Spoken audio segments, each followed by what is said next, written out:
Welcome to another episode of Cyprus Business and Beyond.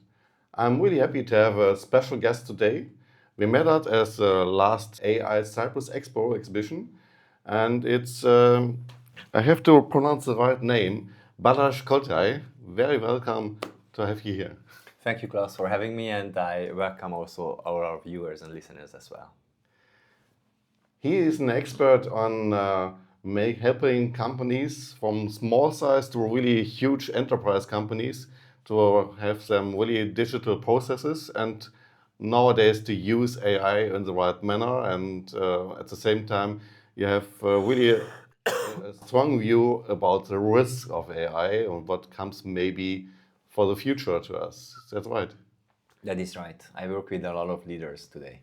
So originally you started in Florida, so it's a long time ago that you had this American view. Then you're born in Budapest, or at least you're living in Budapest. So you have a lot of international influence in your mind. So what was the feeling when you got the invitation to come as a keynote speaker to the exhibition in Cyprus? So I was very happy for the invitation to join the AI Cyprus Expo. I've been here once before this expo, actually in this country, when I flew in with my girlfriend and I flew away with my fiancée. So I asked her to marry me here in Paphos. So Cyprus was always very close to my mind, but obviously coming back to the expo part, I felt that this region is very exciting for me as well. This is part of EU, which is providing a strong and solid foundation for infrastructure and connections within the European Union. And also it's very close to the MENA region, the Middle East and North African regions. So I felt this is something that I would like to really be part of. And that's why I came to the expo. Yeah, that is something what we see as well. So Cyprus has some special benefits, which is not changeable because of the geographical situation. Yes. And at the same time, it's a company which is very famous for being a tax haven, but it's really definitely more than only a tax haven. So on the other hand, when we think about technology, it's got more and more the situations that I hear some rumors that maybe Cyprus will be the new Silicon Valley of Europe. What is your opinion about that? Is that a really big chance for Cyprus? I think Cyprus has a very special advantage. You were talking about the geographical location, which is, I think, a really big advantage, and you cannot take away that one. The other thing is that even though I spent a very short time on this island, I see a very strong entrepreneur mindset in the people. Just when you see all these businesses, a lot of new businesses, if you just walk on the street. And I had the same feeling when I was talking to a lot of people during the Cyprus Expo. A lot of entrepreneurs, and actually a lot of entrepreneurs coming from other countries. It's like the island is drawing here those people who really want to change the business or grow the business and make connections. And I think it's more than the tax haven. It's more a mindset and this atmosphere that you can develop your company here. And language skills are the third one that comes to my mind. Almost everyone speaks English here, but obviously there are a lot of different communities here. A lot of people from North Africa, Middle East, Israel, Russia, mainland Europe. So it's really like a hub, a mix, and a lot of talents are drawn into this. And the fourth one, what comes to my mind is the education system. Even in a smaller city like here in Paphos, there is a big university. And I have had a chance to visit another university in Larnaca. In the capital city, there are several large universities and very, very nice infrastructure is around those universities. So it's like the explosive mix is present already. And it's nice to be part of it. Yes, Cyprus is growing at a high speed. That is really what we experience all the time. We came here 4 years ago, and it's changing a lot over the last 4 years already. And at the same time, to be honest, there are some problems with coming with this growth as well. Of course, sometimes it's not that easy anymore to find the right accommodation, or you have to pay really high prices now. when you want to live here. But that is maybe the same situation when you think about the big capital cities like London or other cities. Always you have to pay incredible prices for accommodation. I remember when I lived in San Francisco uh, in 99 and 2000.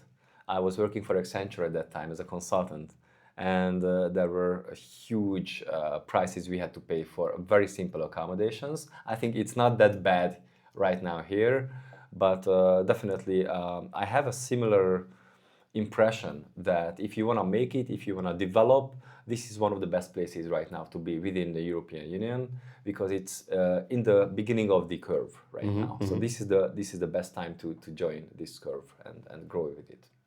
It's really great that you have this outside view, and that is what we are keen on. And you talked with, I have to look for the name, Demetris Kouridis. He's the chief scientist of the Republic of Cyprus. And it's a very important person, of course, to think about what will be the near future and the long-term future. Could you give us a small insights, maybe? Right. So we met on the AI Cyprus Expo. He was one of the lead speakers to open up the event, and he was talking about all these initiatives that him and the government of Cyprus is doing to draw talent and draw investment and entrepreneurs to the country.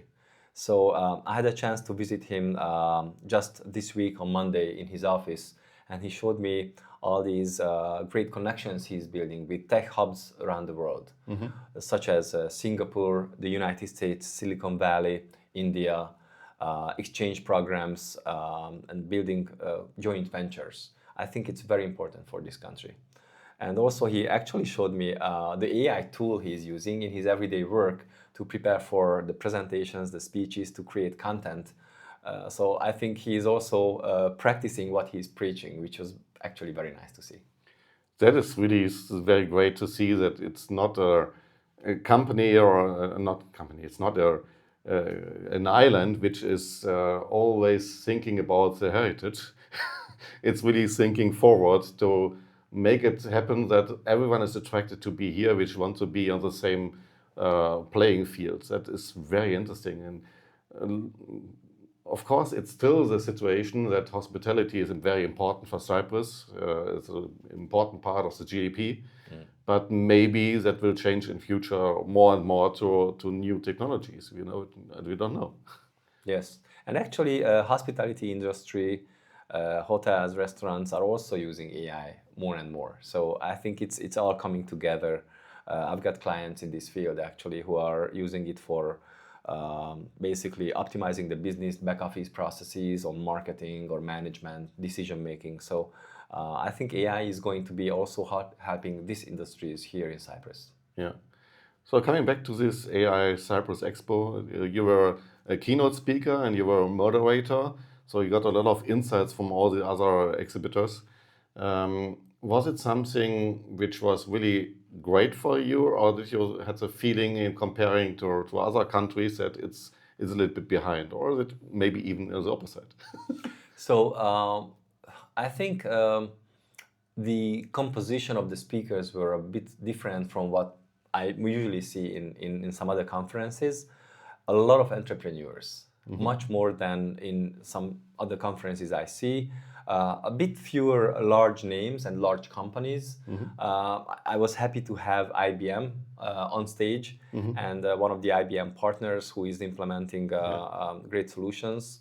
I think Ernst & Young was there as well, right? Ernst & Young as a service solution company was also here, part of the expo and also part of the exhibition.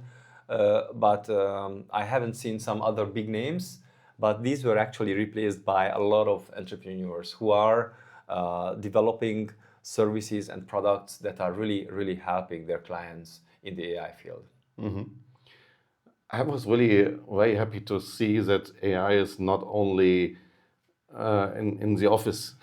So it's really a lot of affecting a lot of solutions which we might don't think about, that there are something which is connected with AI. So I have seen really a company which was building and offering a solution to get noticed of fire in the field.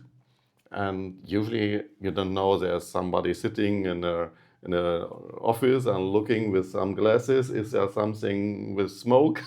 And now, yeah, they are collecting it with cameras and AIs. It makes a lot of sense for me because we have here always a high risk in the summer. It's very hot here and very dry, so it's a high risk to have big fires.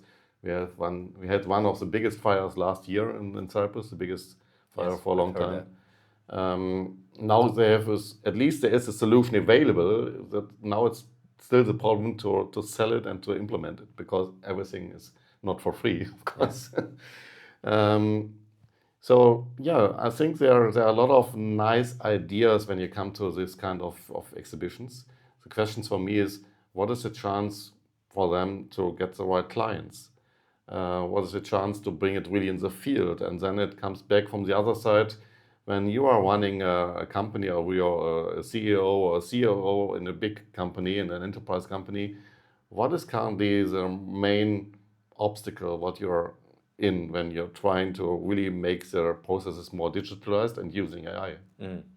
So it depends on the company size. In large companies, I see that one of the main roadblock is many times the sales process itself. Like many times I get in touch with the chief HR officer or the chief operations officer, and then many times they have to obviously run through the project and the implementation through their headquarters. That slows down the process. But in general, what I see is the biggest obstacle most of the time is AI literacy. So leaders don't fully understand what AI can and cannot do for them. There are two opposite views. One of them is that AI is going to solve everything, and the other one is that this is a hype. And obviously, the truth is somewhere in between. So AI literacy is the number one challenge for leaders today because they have to make long-term decisions, where they go, what to implement, what technology to use. Let's focus on personal productivity and or let's focus on automating processes and or let's innovate. And there are so many areas in a large company to look at. So this is a very difficult decision point for many leaders today. So that's one of the biggest obstacles today, what I see. And the other one is the data and the processes. You cannot use AI if you don't have the data already, or you cannot implement and improve a process if you don't have that process standardized and documented at first to a certain level. So these are the main roadblocks what I see currently. Now, once we go into the use case discovery, many other questions emerge, such as security, data protection, GDPR, AI Act, and all that stuff, which obviously is so important, especially within the EU, to make sure that these are taken care of. And finally, I don't want to make my answer too long, but I need to mention the culture aspect. So I have clients who are risk avoidant, who have a risk avoidant mindset. And when you talk with an AI implementation officer, or when you consider AI implementations, you gotta have to basically relax and just basically change your mindset in a way that this is gonna be partially an experimentation, especially when it comes to personal productivity. Let's give it an example. You give your people the tool. They have Copilot, Gemini, Perplexity, whatever you wanna have. Now, just to provide the license is not enough. You have other important factors that you need to provide to your people so that they can actually use that.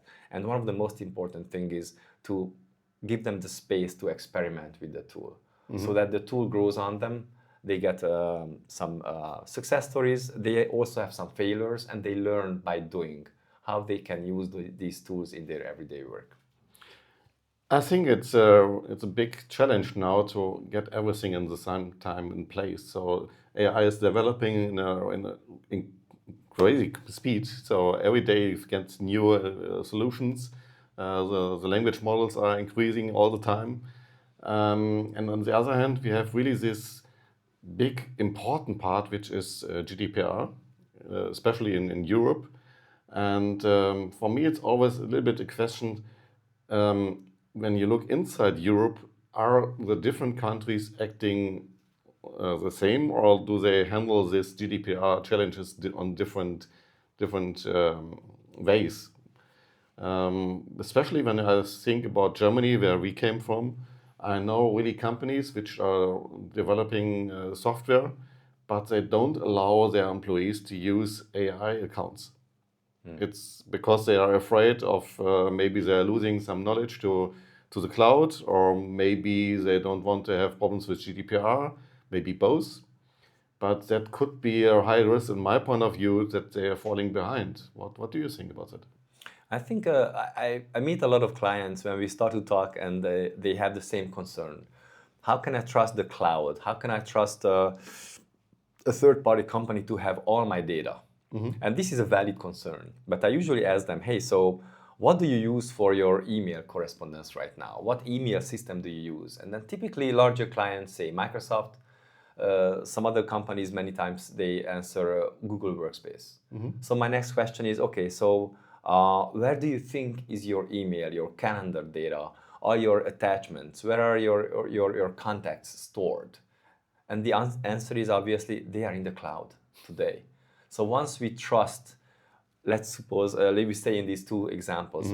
If we trust Microsoft or Google to have all my emails in a cloud, and also obviously I have some documents on OneDrive or Google Drive already, then we already crossed the border of the trust. And Yeah, then but isn't there still a difference? Because with that kind of solutions, you can still stick to, even by from Microsoft, you can stick to solutions that you pay for, that the servers are in Europe, and they don't interchange information with servers in USA.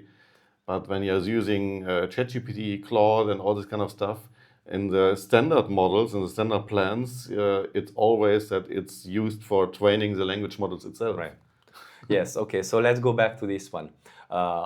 Me as a leader, if I want to provide my people, my teams, personal productivity tool, let's suppose ChatGPT, Copilot, Gemini, whatever, what are the ingredients I need to have in place? First, I need to purchase the license. If I purchase the license, I have the option in the settings to turn off the learning mode of the model, which means that if I upload a PDF document and I ask questions and I share information about my product, services, customers with the model is not going to use that for increasing its knowledge and learning for the next phase. That's very important. So I have to purchase. At least that is the first point that you need to teach all the users. Exactly. So this is very important. So when we go into the purchasing phase, I need to discover what are the models I can use, what are the small prints, obviously, and what are the settings I can set for my users. That's number one. Number two, I need to provide a training for my users. So it's not enough that I turn on, for example, I'm on M365 and I just turn on Copilot so everybody can use Copilot from tomorrow. That's very nice, but it's very important so that I also provide it doesn't have to be a long, but training for my people, how to use it well, what to watch out for, what I can and what I cannot do with the model. And what models I cannot use. Once I have Copilot, maybe I shouldn't use a private ChatGPT subscription because this is a data leak. The third one is very important, manager support, which means in practice that if I have my team, they all have the license, they have the training. Then the next phase is that we need to talk about it on a regular basis. On the weekly meeting, on the monthly meeting, we need to discuss who tried what was working, what was not working, how we can implement it. Hey, you are doing that with the new tool. How can I learn it from you? Yeah. So just to share some best practices. Number four, we need a company policy. It has to be a short, human language policy that people actually can follow so that they understand what is the framework that they can use these models within. Yes. And number five is usually we have to do also a user access review, which means that typically, for example, Copilot sees all the data that my user sees. So if I have access to an HR folder and the procurement SharePoint site, then if I ask something from Copilot, that Copilot agent will also look at the same information and data. So I probably have to clean the user access for my people so that they don't have access to some some parts of the company information that maybe in the old role they needed that, but in the new role they don't need it anymore. Yeah. I need to stop here a little bit, our deep dive in the technology part. Of course, it's very interesting, especially for me. But coming back to what is the difference between how the companies are acting in different countries and when you compare it with Cyprus? Is there a difference, or do you think everyone is having the same problems and they are dealing on the same strategy? I have a limited personal experience, but I spoke to a lot of people in my during my stay here. So what I'm hearing is that in Cyprus there is a very strong entrepreneur mindset, and so people are very keen on connecting with each other and helping each other grow the business. A lot of companies are going toward a commission-based model, which means that hey, I have this service, I have this product, maybe we can couple it with yours, and then we can share the revenue, rev share models or commission share models. I see it much more often happening here than, for example, in my country. The other thing is that it's less bureaucratic in Cyprus. What I see is a lot of things are going with a very strong legal and contractual, without a very strong legal contractual basis in the first phase. Let's try how we can work together, and then if it works, we can put a framework behind it. But let's just see how we can experiment. So there is a culture difference, which might make it easier to start. I think it's very prone to helping you to really get in touch with people and then discover what is the common good that we can do together. I think that's really great, and that is exactly what I want to achieve when we came to Cyprus, to have a lot of exchange with business owners and people which wants to grow something. And I really never felt it that open like here, and really to start something, to bring something together and build new solutions. That is what I really like. And do you think that the universities have the capability to support that here in Cyprus? I visited UCLan University in Larnaca a couple of days ago, and the dean was showing me around the campus.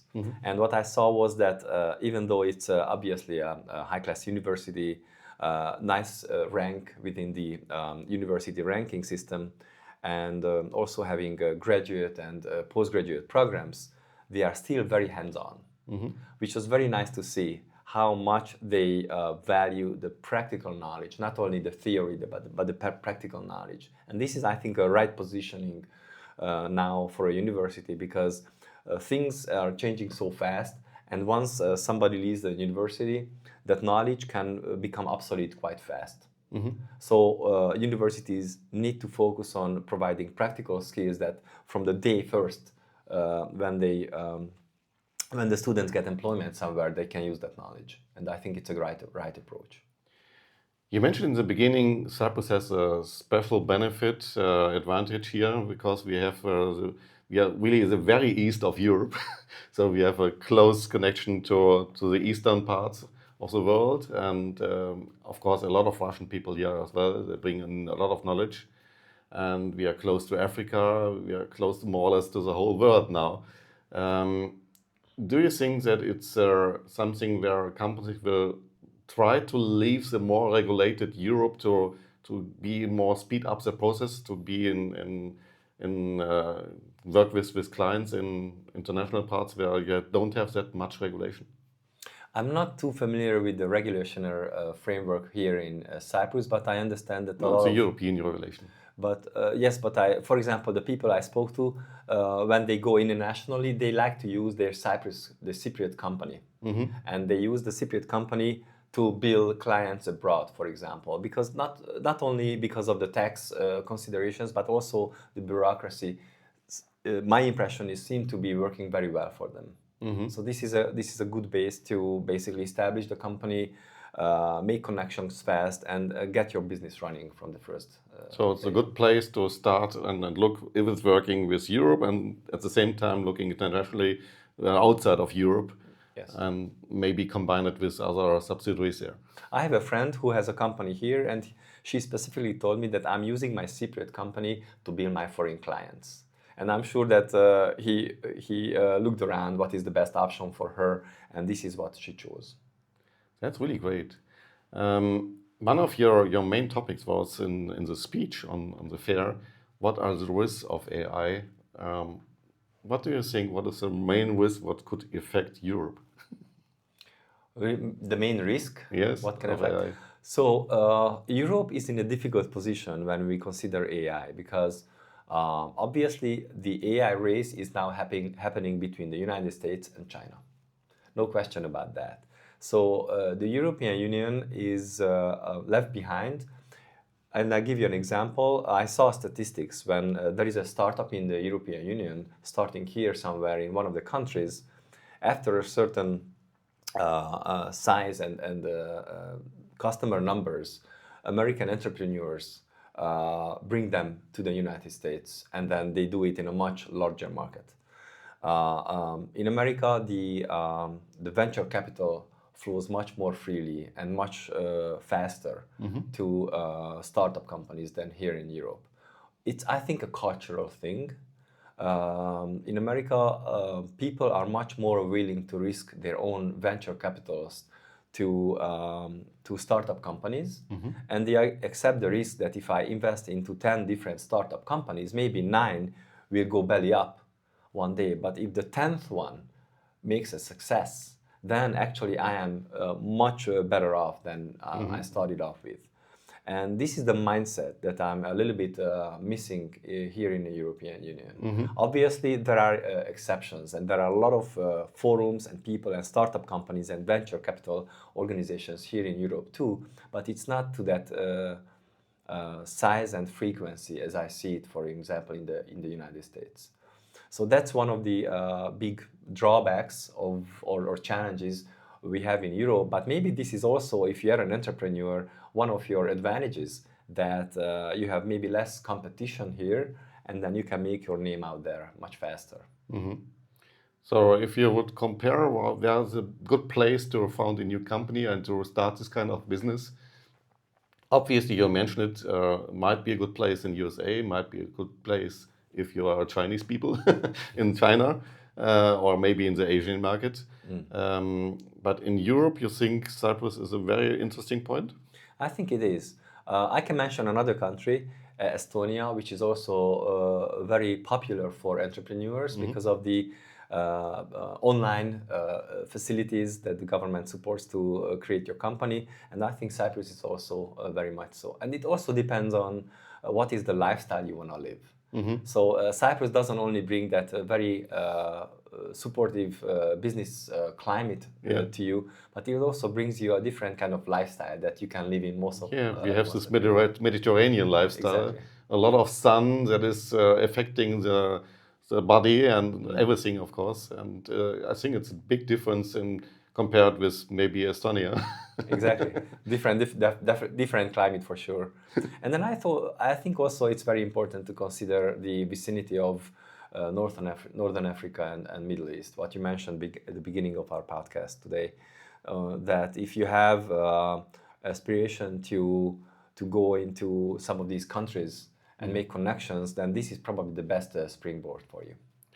So, last question, what do you think, what could be the best option for Cyprus to make it even more attractive to come here for business owners? I think Cyprus just needs to continue what it has started to do in the last couple of years.